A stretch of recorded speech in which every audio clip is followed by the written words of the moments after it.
పోయినసారి ఒకసారి బాలాకోట్ మీద దాడులు చేశారు, హ్యాట్స్ ఆఫ్ మోడీ గారు, బ్రహ్మాండమైన పని చేశారు. ఇప్పుడు సింధూర్ 1 సింధూర్ 2 బ్రహ్మాండంగా చేశారు, కాదని అంటలా. సింధూర్ 3 కూడా చేయండి అంటున్నా నేను. అవసరమైతే డీజిల్ మీద పెట్రోల్ మీద ₹1 పెంచండి మోడీ గారు, ఏం తప్పలేదు. అగ్ని 1, అగ్ని 2, అగ్ని 3, అగ్ని 4, బ్రహ్మోసులు, ఆకాష్లు ఇంకా తయారు చేసి అడిగి పెట్టుకున్నాం. యుద్ధం చేయాలని మన ఇంటెన్షన్ కాదు, ప్రొటెక్షన్ మాత్రమే. For the purpose of safety, security, sovereignty, integrity and development of India. అంతే. చైనా వాళ్ళతో కూడా కలిసిపోదామయ్యా మనం. టెర్రరిజాన్ని సమూలంగా రూపుమాపడానికి జింపింగ్ గారు మీరు మాతో కలిసి వస్తున్నారా అడగండి, ఏం చెప్తారో చూద్దాం. అంతే కదా. వాళ్ళకి ఆ మంట ఏందో తెలియలే ఇప్పటి వరకు. ఒకసారి కింద జరిగితే అప్పుడు తెలుస్తుంది. అంటే ఆ మంట తెలిసి 3,000 మంది చచ్చినటువంటి ట్రంప్ గారే క్విక్ కైకి మంటలా. ఇంక చైనా వాళ్ళకి ఏం అవసరం ఉంటుంది, కానీ మనకైతే అవసరం ఉందా లేదా? అంతే కదా. చైనా వాళ్ళతో మనకి మంచి రిలేషన్స్ కనుక ఉన్నట్టయితే ఆ డోక్లాన్ దగ్గర ప్రాబ్లం కూడా పోద్ది, సిల్క్ రూట్ మళ్ళీ రిస్టోర్ అవుద్ది. వాళ్ళు తయారు చేసిన వస్తువులన్నీ కూడా ఇండియా మీదనే శుభ్రంగా యూరోప్ దాకా పంపించుకోవచ్చు. మనకు మంచి టూరిస్ట్ ప్లేస్ ఉంటుంది, మనం వాళ్ళకి పంపించుకుంటాం, వాళ్ళు మనకు పంపించుకుంటాం, ఎవ్రీథింగ్ ఇది బాగానే ఉంటుంది. ప్రాబ్లం వల్ల ఎక్కడ వచ్చింది అంటే బ్రిటిష్ వాళ్ళు చేసినట్టు దిక్కుమాలిన పని మూలకనే వాళ్ళకి మనకి ప్రాబ్లం వచ్చింది. వాళ్ళు కొంచెం బాగా అగ్రెసివ్గా పోతున్నారు కాబట్టి మనకు ప్రాబ్లం వస్తుంది. ఓకే, కూర్చొని మాట్లాడుకుంటే పోద్ది కదండి అని చెప్పి నువ్వు నేను చెప్పుకోవడం ఈజీగానే ఉంటుంది, కానీ ఇది అంత అడ్డగోలుగా తేలియవరం కాదు. కానీ ఏదో ఒక రోజైతే పరిష్కారం అంటూ జరగాలిగా. అంతే కదా. ఇంక పాకిస్తాన్ గురించి తీసే ఇంత తక్కువ మాట్లాడడానికి మంచిది. పాకిస్తాన్ గురించి, పవన్ కళ్యాణ్ గురించి, శనబాబుని గురించి, ఎర్రపతిమాన్ గురించి అంత తక్కువ మాట్లాడడానికి మంచిది. వదిలి పాకిస్తాన్ వాళ్ళు మన జోలు వచ్చేది లేదు, పోవడం లేదు, పచ్చిపద్దు లేదు, తీసేయి. మనకు ప్రధానమైనటువంటి శత్రువు అనాలంటే నాకు మనసు ఒప్పుకోవట్లేదు, కానీ తప్పనిసరైన పరిస్థితి. వాళ్ళు సచిన్ గ్లేచర్ మాదేనండి అన్నారు అనుకోండి, మీది ఎట్టా ఉందండి హిస్టరీ తీసి చూడండి జింపింగ్ గారు అని చెప్పండి. ఒప్పుకోలేదు అనుకోండి, ఇంక సర్లేండి ఇంక ఏదో ఒక రకంగా అని ఇంకో రకంగా చేసుకోవచ్చు. మన భారతదేశంలో చాలా మందికి ఆంధ్రప్రదేశ్లోనూ ఇంకో దగ్గర కర్ణాటకలో మెడికల్ సీట్ రాక చైనా వచ్చారు కదా. కనీసం సంవత్సరానికి 4-5 లక్షల మంది ఇండియన్స్ చైనా చూడటానికి వెళ్తారు. అది చైనా ఏంటి ఫర్నిచర్ కొనుక్కుంటుకునే వాళ్ళు ఉన్నారు చాలా మంది, నాకు తెలిసిన వాళ్ళు చాలా మంది ఉన్నారు.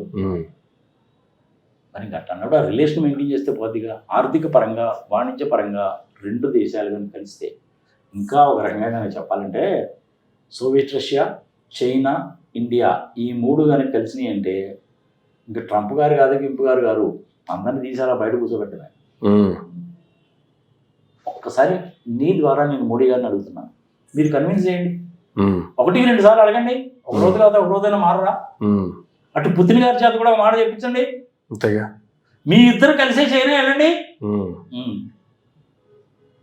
ఎందుకు జరగదు చూద్దాం. ఇంకా పాకిస్తాన్ వాడికి వాయిస్ ఉంటుందా, ట్రంప్ గారికి వాయిస్ ఉంటుందా? ట్రంప్ గారు ఏదైనా రెచ్చిపోయి మాట్లాడి నేనంతా కూడా పాకిస్తాన్ వాళ్ళకి సపోర్ట్ చేస్తాను, మీ ముగ్గురు కలిసి ఈ విధంగా చేస్తాను, మీ సంగతి ఏంటో తేలుస్తాను అన్నాను. ఏంది నువ్వు తేల్చేది పాడు పచ్చి పదలు, నువ్వు తేల్చేది లేదు తెచ్చేది అంతేగా. మీ ముగ్గురు ఒకటైతే అమెరికా వాళ్ళని మనం తీసి అలా పక్కన పెట్టచ్చు. పాకిస్తాన్ సంగతి మర్చిపో. ఎప్పుడైతే వీళ్ళ ముగ్గురు కలుస్తారో ఆటోమేటిక్గా జపాన్ వాళ్ళు వస్తారు, జపాన్ వాళ్ళకి మళ్ళీ చైనా వాళ్ళకి పడతాయో, వాటి దీపాల దగ్గర మళ్ళీ వాడి దగ్గర తాగాలి ఉంది. తైవాన్ వాళ్ళు వస్తారు, సౌత్ కొరియా వాళ్ళు కూడా వస్తారు. యూరోప్లో ఉండేటువంటి చాలా దేశాలు వస్తారు. కారణం ఏంటంటే చైనాలో తయారయ్యేటువంటి వస్తువులు చాలా తక్కువ ధరకి మంచి క్వాలిటీ తోటి యూరోప్లో దొరుకుతాయి కాబట్టి వాళ్ళకు కూడా ఇష్టం. కానీ ఇంటర్నేషనల్ జియో పాలిటిక్స్ ఎట్లుంటాయంటే ఎవడు బయటకు వచ్చి చెప్పడా, తమాలు చూస్తూ ఉంటారు అనమాట. అంతే, ఏదో బాహుబలి సినిమా చూసినట్టు చూస్తుంటారు. ఎవడో కూడా బయటకు వచ్చి చెప్పడు, కానీ ఎవడో ఒక ఇనిషియేటివ్ తీసుకొని అయితే చెప్పాలిగా. అంతే కదా. అందుకని నేను మీ టీవీ ద్వారా మా ప్రధానమంత్రిని 3 సార్లు ఓటేసి గెలిపించుకున్నటువంటి నా ప్రధానమంత్రిని నేను ఏమడుగుతున్నానంటే మీరే ఇనిషియేటివ్ తీసుకోండి. మీరు మాస్కో వెళ్ళి పుతిన్ గారిని కన్విన్స్ చేసి, పుతిన్ గారు మీరు ఇద్దరు కలిసి బీజింగ్ వెళ్ళి జింపింగ్ గారితో మాట్లాడండి. చూడండి అసలు ఒకసారి ఎట్లా ఉంటుందో. వీళ్ళ ముగ్గురు మీటింగ్ లో కూర్చున్నారంటే చూడ ఎట్లా ఉంటుందో. ఎవరు ఉంది తెలియదు కదా. అంతే కదా. ఒక 10 అడుగులు, ఒక 10 గజాలు మంది వాళ్ళు తీసుకుంటారో వాళ్ళు మంది తీసుకుంటాము. పుతిన్ గారినే చెప్పాను నా సంగతి. అంతేగా. అమెరికా వాళ్ళకి అవకాశం ఇవ్వబాకండి. పుతిన్ గారినే చెప్పానండి. మరి ఇప్పుడు నువ్వు అడగచ్చు, అసలు ఈ పనులన్నీ చేసింది మాదర్ చేతి పనులండి, బ్రిటిష్ వాళ్ళు కదండి. మాదర్ చేతి పనులు చేసినటువంటి వాడిని ఎందుకు పిలుస్తావు నువ్వు? మనకి అత్యంత క్లోజ్గా ఉండేటువంటి మిత్రుడు అనేటువంటి పుతిన్ గారిని అడగండి,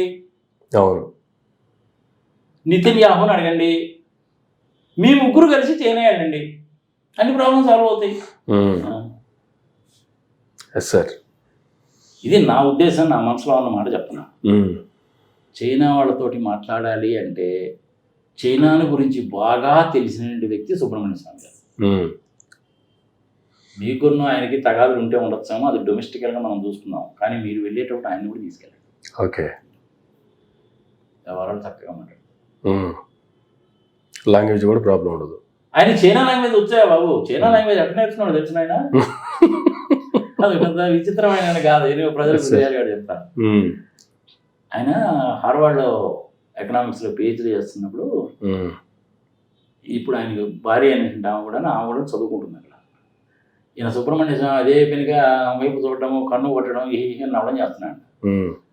ఆమె ఏం చేసిందంటే చూసి ఒకరోజు 3 నెలల్లో మీరు చైనా భాష కనుక నేర్చుకుంటే నేను మిమ్మల్ని పెళ్లి చేసుకుంటానని చెప్పిందట. 3 నెలలు నేర్చుకోండి, ఆయన కావాల్సినదే కదా. ఇంకా నేర్చుకుంటారా పెళ్లి చేసుకోవాలని వీలేదు కదా, అర్జెంట్ చేసుకుంది. ఆమెమో పార్సీ, ఈయనేమో తమిళ బ్రాహ్మణుడు. అప్పుడు ఆ పెద్ద ఫ్యామిలీస్లో వాళ్ళు అలాగే ఉంటారు. వాళ్ళకి ఈ కులాలతోటి మతాలతోటి వాళ్ళతో పెద్ద సంబంధం ఉండదు. చదువు, సంస్కారము, అభివృద్ధి అదే చూస్తారు. ఇప్పుడు సుబ్రహ్మణ్య స్వామి గారి కూతురు ఉంది ఒక అమ్మాయి. ఆ సుబ్రహ్మణ్య స్వామి గారి కూతురు చేసుకుంది ఎవరినంటే మన వైజాగ్లో ఉండేది EAS Sharma, retired IAS officer. ఆయన కొడుకుని చేస్తుంది. ఆయన పాపం ఒకడే కొడుకు. మొన్నటిదాకా అమెరికాలో ఉన్నాడు, ఇప్పుడు ఏదో మలేషియా వచ్చాట. మనం మాట్లాడినప్పుడు చెప్తున్నాడు అనమాట. నేను ఎందుకో మామూలుగా అప్పుడప్పుడు పిల్లలు ఫోన్ చేస్తున్నాను కాబట్టి చేశాను ఒకరోజు. ఈ చేస్తే వాట్సాప్లో చేశాను కాబట్టి, ఏమండి శర్మ గారు ఎలా ఉన్నారు, ఆరోగ్యం బాగుంది, ఆ సంగతి సమాచారం అంటే, లేదండి నేను ఇక్కడ మా సన్ ఇప్పుడు మలేషియాలో ఉన్నాడు, ఇక్కడికి వచ్చారండి, 15 days అయింది అన్నాడు అన్నమాట. అదేంటండి మీ సన్న అమెరికాలో కదా అంటాడు, హార్వర్డ్లో కదండి, కాదండి మలేషియా వచ్చాడండి అన్నాడు. ఓకే, ఇది మంచి వ్యక్తి, ఆర్టికల్స్ అవి రాస్తూ ఉంటాడు. 6 ప్రైమ్ మినిస్టర్లు చూశాడు ఆయన. మనకి 2003 బిల్ ఒకటి ఉంది, ఇది ఈ ప్రభుత్వాలు అప్పు ఎంత చేయాలనే బిల్లు ఉంటుంది. ఆ బిల్ పేరు, ఆ చట్టం పేరు ఏదైనా మర్చిపోయాను. అది physical management and budgetary control అని, బడ్జెటరీ మేనేజ్మెంట్ అని ఒక బిల్ అనమాట. దాని ప్రకారమే ఇవన్నీ 3.5% ఆఫ్ యువర్ GDP కంటే ఎక్కువ అప్పు చేయకూడదు. మోడీ గారికి అనేది చెత్తపుట్లే వేస్తాడు వదిలి. సుబ్రహ్మణ్య స్వామి గారికి వచ్చాడు అనేసరికి అడ్వాంటేజ్ ఒప్పుకోడు ఆయన. అందుకని సుబ్రహ్మణ్య స్వామి రానీడు, కళ్ళు మూసుకొని సొంతకం పెట్టండి, నిర్మలా సీతారామన్ని ఫైనాన్స్ చేస్తారు. ఆయన్ని కనుక తీసుకొని వెళ్తే అన్ని విషయాలు బాగా తెలుసు, చరిత్రతో సహా తెలుసు, దాన్ని మ్యాప్స్తో సహాయం చేయలేడు. కాబట్టి మీరు ఆయన తీసుకెళ్ళండి, ప్రాబ్లం సాల్వ్ అయిపోతుంది. మోడీ గారు ఏం మాట్లాడాల్సిన పనిలే, మొత్తం సుబ్రహ్మణ్య స్వామి చూసుకుంటాడు. పుతిన్ గారు, ఇజ్రాయెల్ నెతన్యాహు గారు, మీరు సుబ్రహ్మణ్యం గారు, చాలు అంతే. 4 pillars ప్రాబ్లం సాల్వ్. ఓకే, నాకైతే నమ్మకం. ఇంకా ఇప్పుడు చైనాకి మనకి ప్రాబ్లం ఏముంటుంది? ప్రాబ్లం ఏముంటుంది. అప్పుడు ఏమవుతుంది దాని మూలంగా? పాకిస్తాన్ వాడు నోరెత్తి మాట్లాడు, ట్రంప్ గారు నోరెత్తి మాట్లాడు, ఇక ప్రపంచంలో ఎవడో మాట్లాడు. అంతే అంతే కదా. ఈ నలుగురు కనుక కలిసి కనుక చేశారు అంటే ఒక్క 10 సంవత్సరాల్లో టెర్రరిజం అవుట్. ఓకే, అది ప్రధానంగా బెనిఫిట్ ఎవరికి పొందుతుందంటే ఇండియాకి బెనిఫిటే, ప్రపంచానికి బెనిఫిటే, అమెరికాకి బెనిఫిట్. నేను ఆల్రెడీ చెప్పాను కదా నేను. అవును సార్. పాకిస్తాన్కి కనుక ట్రంప్ గారు కనుక సపోర్ట్ చేశాడు అంటే టెర్రరిస్టులకు సపోర్ట్ చేసినట్టే కనుక. అంతేగా, టెర్రరిస్టులకు సపోర్ట్ చేస్తే నువ్వేంది వాడిందా, వాడు ఎందుకు కొట్టుకుంటాడు? రేపు డెఫినెట్గా పోయేవాళ్ళు చికాగోని, లాస్ ఏంజల్స్ని, కాలిఫోర్నియాని, సిలికాన్ వ్యాలీని కొడతారు. ఆల్రెడీ గతంలోనే టిన్ టవర్స్ని కొట్టారు కదా. అదే చెప్తున్నా, ఒకసారి కొట్టారు 4 విమానాలతో, ఈసారి 4 ప్లేసుల్ని 10 విమానాలతో కొడతారు. అంతే కదా. ఎవడి ముడ్డి కిందకి నీళ్ళు వస్తే వాళ్ళకి వాళ్ళకి తెలుస్తుంది బాధ ఏందన్నది. అప్పుడు తెలిసి తెలియదు. ట్రంప్ గారు ఏదో ఒకసారి ఇటు మాట్లాడుతున్నారు, పెద్ద పట్టించుకోవాల్సిన పని లేదబ్బా సార్. సుబ్రహ్మణ్య స్వామిని అంటు పెట్టుకొని పోయి వీళ్ళు ముగ్గురు కనుక వెళ్ళి చైనీస్ ప్రెసిడెంట్ దగ్గర మాట్లాడితే అన్ని ప్రాబ్లమ్స్ సాల్వ్ అవుతాయి. టెర్రరిజం పోతుంది, అభివృద్ధి సంగతి సమాచారం ఉంటుంది. ఈ పుడుకు పీల్చుకునే పనులు ఉండవు, మంచి డామినెంట్ కెపాసిటీ ఉంటుంది. అది బ్రిటిషర్స్ ఒకప్పుడు అంటారు అసలు రవి అస్తమించిన సామ్రాజ్యం అన్నట్టు అలాంటి పని చేయొచ్చు. Yes sir.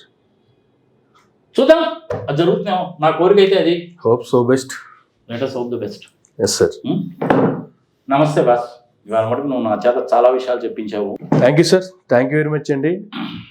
మోడీ గారికి 11 ప్రశ్నలతో అనేక అంశాలకు సంబంధించి మీరు ప్రశ్నించిన విధానం బట్టి ఆయనకి ఇచ్చినటువంటి ఆయన చేయాల్సినటువంటి పనులు కూడా ఏం చేస్తే దేశం సుభిక్షంగా ఉంటుంది అనే దానికి సంబంధించి కూడా అనేక ప్రశ్నలతో పాటు సలహాలు కూడా చాలా ఇచ్చారు. సో మోడీ గారు దీన్ని ఎంతవరకు ఆచరణలో పెడతారు, ఎంతవరకు తీసుకునే అవకాశం ఉందనేది let us wait and see. Thank you sir. Thank you very much అండి. ఇదండి నాగార్జున రెడ్డి గారు తీనటువంటి మరొక ఇంట్లో మళ్ళీ కలుద్దాం. చూస్తూనే ఉండండి మైరా మీడియా. రైట్.